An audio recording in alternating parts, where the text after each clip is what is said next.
네, 안녕하세요. 이제 하이퍼 비주얼 팀 발표를 시작하겠습니다. 저희 팀은 저와 승준님, 우철님, 혜민님, 연웅님 이렇게 구성되어 있습니다.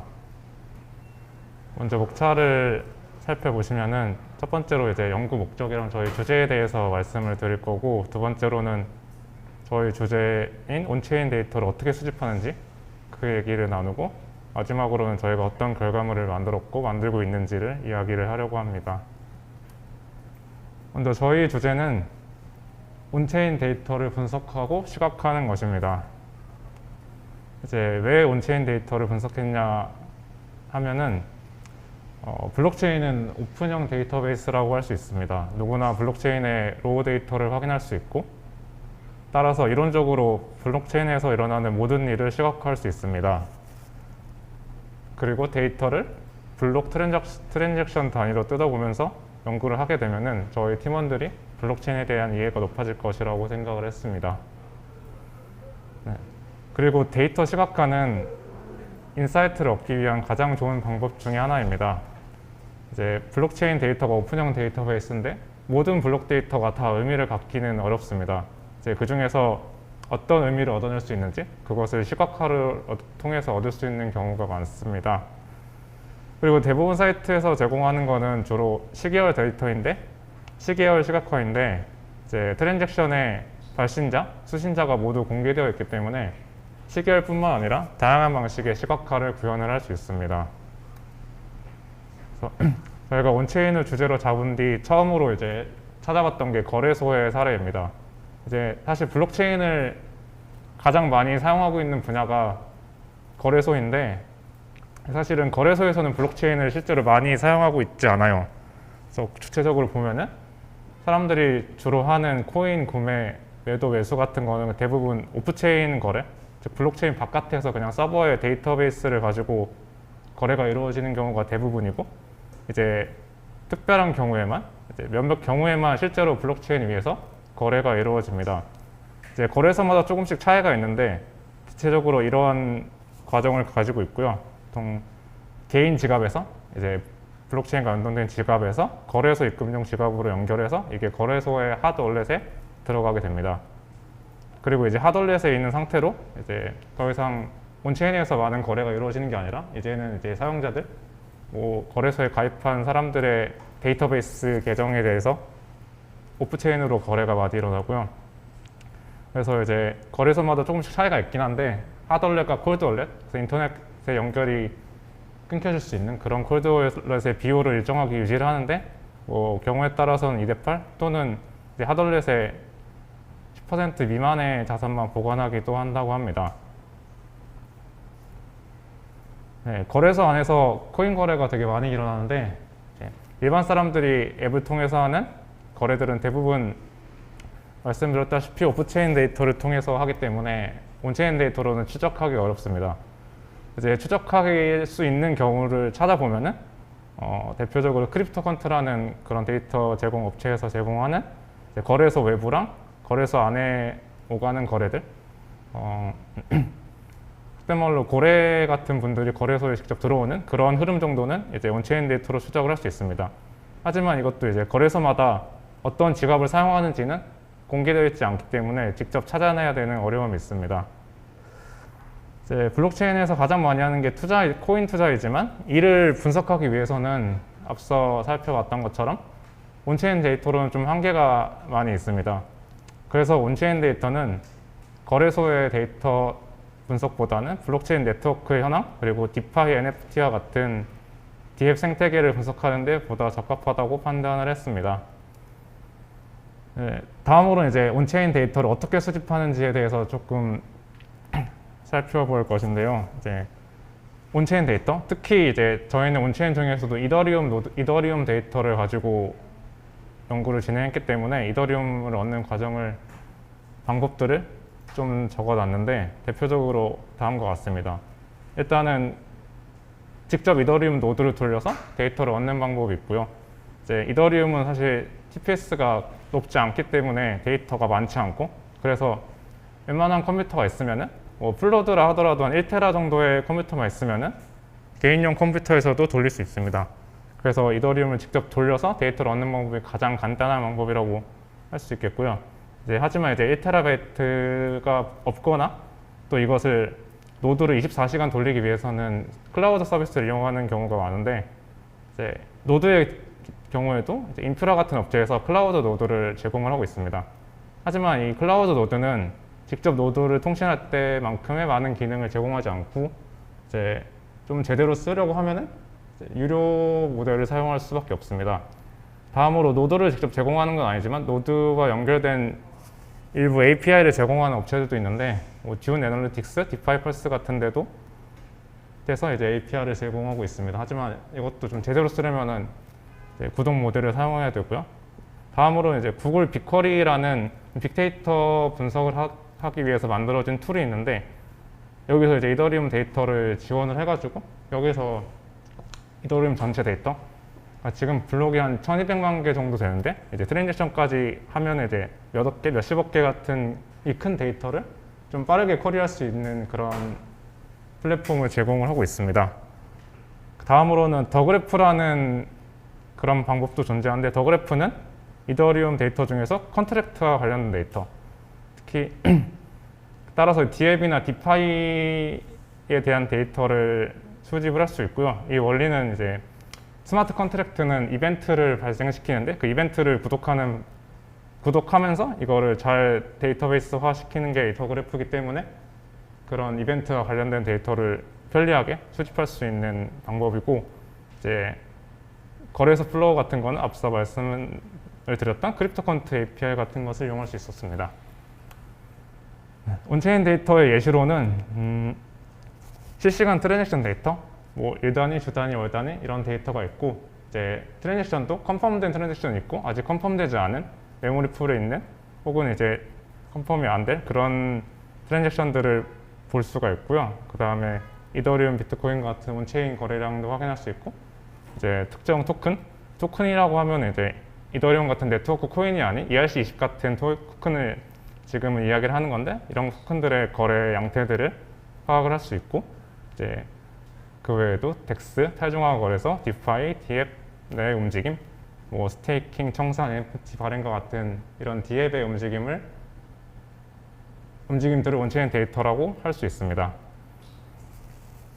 다음으로는 저희가 결과물을 어떻게 만들었는지를 보여드리겠습니다. 이제 첫 번째로는 웹 보고서를 만들었고요. 이제 두 번째, 세 번째는 아직 완성을 하고 있지 않지만 이제 앞으로 디사이퍼 학회에 도움이 되기 위해서 작업을 하고 있습니다.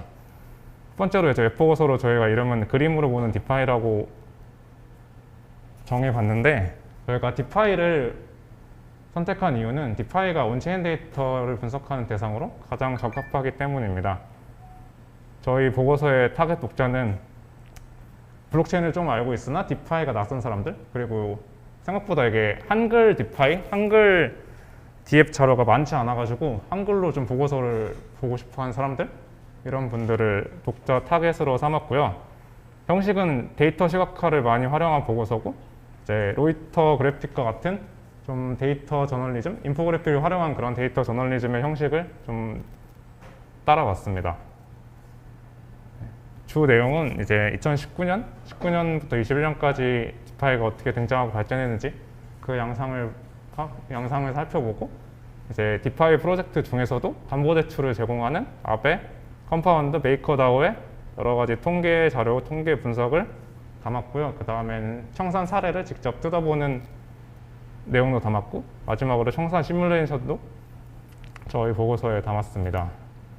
이제 지금부터 보실 내용은 저희 보고서에 있는 거를 간략하게 몇 가지만 좀 추려서 발표에 넣었던 거고, 이제 나중에 저희 보고서 링크를 공유를 해드릴 텐데 거기서 다시 확인하실 수 있습니다.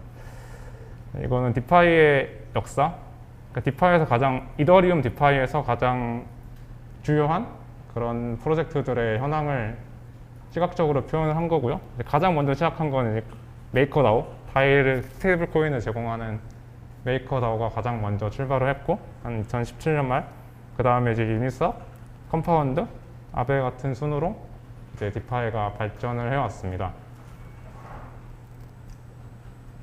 두 번째로 제가 예시로 가져온 거는 컴파운드의 트랜잭션 데이터인데, 사실 이더리움 데이터, 온체인 데이터라고 하면은 트랜잭션 데이터가 전부입니다. 이 트랜잭션이 블록체인의 모든 데이터라고 할 수 있고, 이 트랜잭션을 어떻게 분석을 하고 어떻게 관리를 하는지, 그게 이제 데이터 분석의 모든 거라고 할 수 있는데, 이제 컴파운드 트랜잭션 데이터를 찾기 위해서는 일단은 컴파운드는 하나의 컨트랙트로 이루어진 그런 프로젝트가 아니기 때문에 어떤 컨트랙트로 이제 이루어져 있는지 그거를 파악하는 노력이 필요했고, 그래서 저희가 파악한 바로는 컨트롤러라는 메인 컨트랙트, 그다음에 C토큰이라는 이제 대출을 제공하는 그런 컨트랙트들을 합해서 여기에 전송되어 있는 트랜잭션 수를 구해서 이제 이러한 데이터를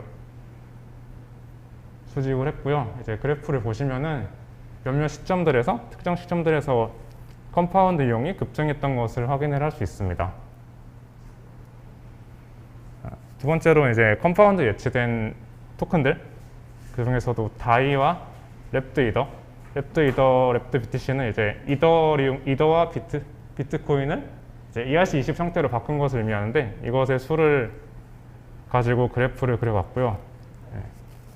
이것도 조금 자세히 보시면은 스테이블 코인인 다이와 이제 스테이블하지 않은 변동성이 큰 이더와 비트의 변동 양상이 조금 다른 것을 확인하실 수 있습니다.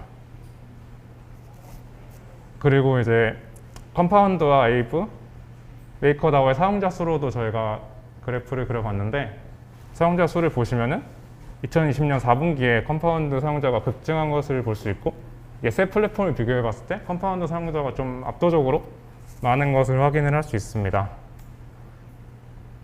이것을 이제 비율로 한번 그래프를 나타냈는데, 보시면은 이제 메이커다오가 가장 첫 번째로 등장했기 때문에 앞에서는 주로 메이커다오의 비율이 높은 반면에 지금은 컴파운드가 이제 거의 아베와 메이커다오를 합친 것에 한 두세 배 정도 되는 수준으로 규모가 더 많은 것을 볼 수 있습니다. 그럼 저희가 사용자 수라고 얘기를 했는데, 이거는 유니크 어드레스를 그냥 사용자 수라고 저희가 가정을 한 건데, 사실 이건 좀 더 생각을 해볼 여지가 있죠. 유니크 어드레스가 과연 사람 수를 뜻하는 건지. 어쨌든 저희는 그거를 사용자 수라고 가정했을 때 이러한 그래프를 확인을 했습니다. 다음으로 이제 컴파운드 이용 사례를 뜯어봤는데, 이게 온체인 데이터로 디파이를 분석했을 때 가장 할 수 있는 재밌는 것이 뭐냐고 하면 이런 거인 것 같습니다.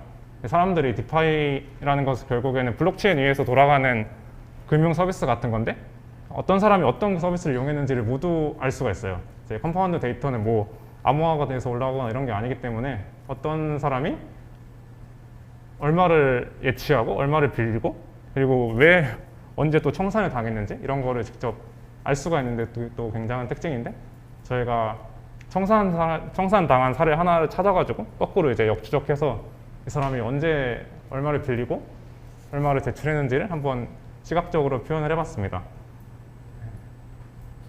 또 재밌는 일이었죠.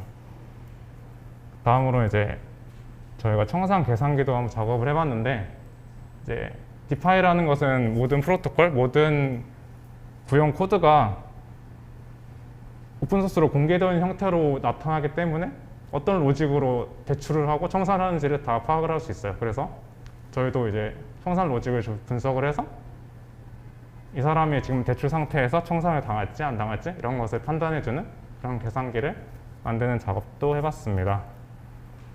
그 다음으로는 조금 다른 분위기의 데이터를 한번 가져와 봤는데, 그거는 메살이라는 디파이 분석 업체에서 저희가 가져온 데이터를 가지고 시각화를 해본 것인데요. 컴파운드 거버넌스 토큰, 컴프의 분배 현황입니다. 거버넌스 토큰이라는 게 사실 디파이를 부흥시키는 가장 중요한 열쇠였다고 할 수 있는데, 디파이라는 거는 사람들이 예치를 하는 동기가 있어야 하는데, 그게 이제 예치를 하는 대가로 이자를 주는 것이죠. 마치 적금을 드는 것처럼. 근데 이제 적금을 들어서 이자를 주려면 이자를 어디선가 만들어야 되는데, 이거를 이제 그 스마트 컨트랙트, 컴파운드 스마트 컨트랙트에서 자체적으로 좀 컴프라는 토큰을 발행을 해서 분배를 했습니다. 실제로 컴파운드뿐만 아니라 뭐 아베나 거의 모든 디파이 프로젝트들이 이런 식으로 거버넌스 토큰을 통해서 이제 이자를 지급을 하고 있는데, 근데 여기서 좀 문제가 될 만한 게 뭐냐면은, 좀 비판적으로 볼 수 있는 게, 이제 컴파운드가 거의 초기 시작을 했을 때 94% 그 컴프 토큰의 94%가 이 컴파운드 관계자들, 뭐 컴파운드 개발자, 창업자, 투자자들, 이 사람들이 거의 95% 가까이를 가지고 있었고요. 그리고 이제 7월 30일이죠. 지금 이제 TVL 오른쪽을 보시면은 TVL이 거의 10배 가까이 늘어난 지금 상황인데도 컴프 토큰은 이제 그 비율이 사실 TVL 비율 만큼 많이 줄지가 않았어요. 아직도 이제 개발자들, 이 이해 관계자들이 많이 가지고 있는 것을 볼 수 있는데, 이렇게 된다면은 사실 좀 디파이라는 그런 탈중앙성의 특징이 좀 많이 떨어진다고도 생각을 할 수 있죠. 이 사람들이 과연 언제까지 이렇게 서비스를 유지하기 위해서 토큰을 들고 있을지도 모르는 거고, 이 사람들이 이제 마음 먹고 떠나면은 이 디파이 프로토콜 자체가 사실 사라질 수도 있는 그 정도의 그런 중앙 집중 상태? 그 정도 상태라고 판단을 했습니다. 지금까지 말씀드렸던 것은 저희가 이제 웹 보고서 형태로 만들어가지고 현재는 테스트 서버에 좀 배포를 한 상태인데요. 이 거기 들어가시면은 지금 발표했던 내용들에 저희가 더 많은 글을 작성해서 보고서를 만든 것을 확인을 하실 수 있습니다. 그리고 네. 그 다음에 이제 아직 진행 중인 작업들이 몇 가지 있는데, 첫 번째로는 온체인 데이터 파이프라인을 저희가 만들고 있고요. 이제 온체인 데이터를 만드는 이유는 이제 디사이퍼 학회원들과 공식 홈페이지에 온체인 데이터를 좀 제공해서 분석하고 싶은 사람들이 편하게 분석할 수 있도록 만드는 것을 목적으로 하고 있고요. 이렇게 직접 노드도 운영을 해보고 온체인 데이터를 직접 눈으로 뜯어보고 연구를 할 수 있다는 것도 저는 학회의 능력이라고 생각을 하거든요. 그래서 이거를 구축을 하면은 학회 발전에 좀 기여가 되지 않을까 해서 오늘 이제 발표가 끝난 이후에도 이제 다음 학기에도 좀 작업을 계속 진행할 예정입니다. 좀 구체적으로 말씀을 드리면은 클라우드 가상 머신에다가 노드를 가동시켜서 실시간으로 트랜잭션을 구독하는 그런 파이프를 만들 거고, 이제 이더리움 전체 히스토리 데이터는 사실 엄청 많기 때문에 일반 컴퓨터 좀 저렴한 VM 가지고는 사실 쿼리를 날리기 좀 힘들어서, 이거는 아까도 잠깐 말씀드렸던 구글 플랫폼을 이용해서 쿼리를 이용할 생각이고요. 이제 스마트 컨트랙트 관련된 데이터는 더그래프를 통해서 수집을 할 생각입니다. 그리고 이제 곧 디사이퍼 공식 홈페이지가 리뉴얼이 될 예정인데, 거기에 온체인 대시보드를 앞서 만들었던 파이프라인을 연결을 해서 구현을 할 예정입니다. 간략하게 이제 설계도를 만들어 보면 이런 느낌이 될 것 같습니다. 네, 이상으로 저희 팀 발표를 마치겠습니다.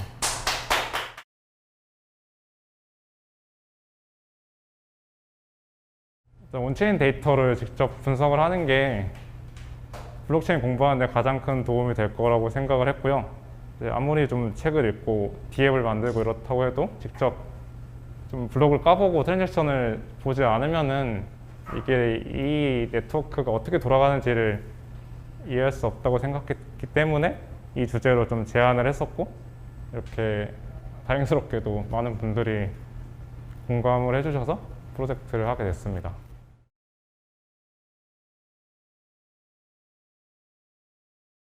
그거는 어려웠죠. 저희가 5명이라서 이제 사회적 거리 두기 제한에도 좀 걸려서, 그래서 뭐 최대한 할 수 있는 만큼 온라인도 많이 활용을 해서 진행을 했죠. 네. 뭐 소통하는데 어려움은 없었습니다.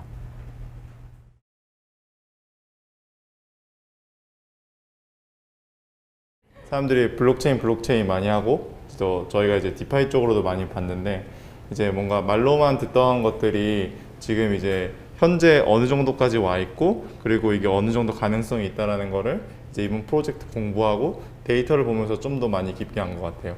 저 같은 경우에 이제 디파이가 많이 발전했지만 앞으로도 더 많이 가야 될 것 같다라고 되게 느꼈었고, 그래서 되게 뜻깊은 시간이었던 것 같습니다.